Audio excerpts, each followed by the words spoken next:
All these beautiful stories today, our life's moments create this beautiful mosaic that is uniquely ours.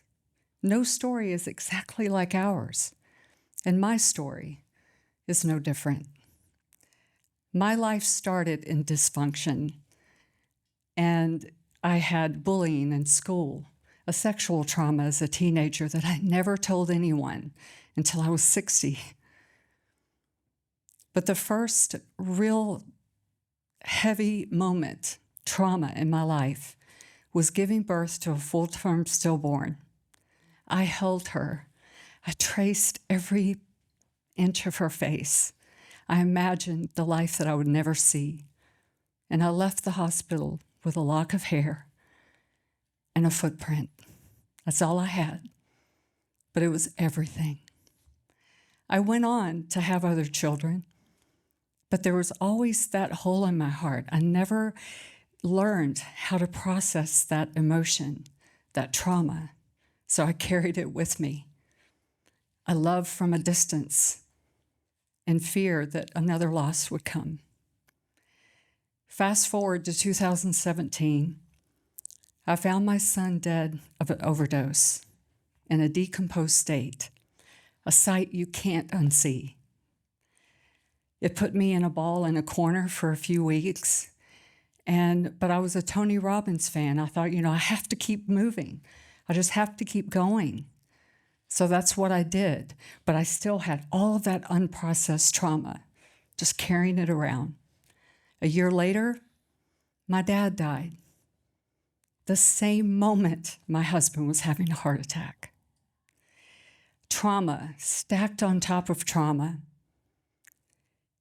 That was the moment that I realized that I needed to do something. My body was asking me to go deeper. The 35 years of self-care and wellness, my passion for my whole life, wasn't enough. So I found those tools. It was through gratitude, radical forgiveness, that I saw life and death in a totally different way. I finally found joy in my life again. But what I didn't know is that I was being prepared for the biggest loss of my life. I get a call on Christmas Eve.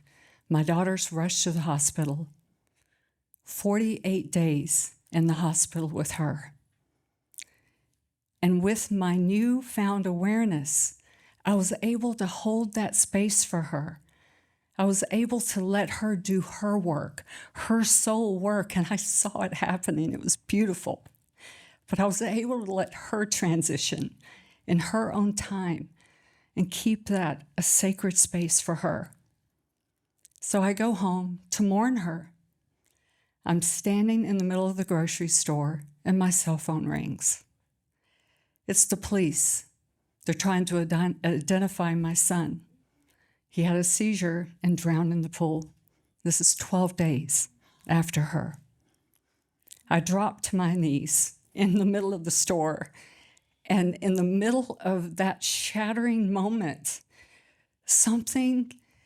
there was like an activation that happened. I felt and heard, it was like this was not a punishment.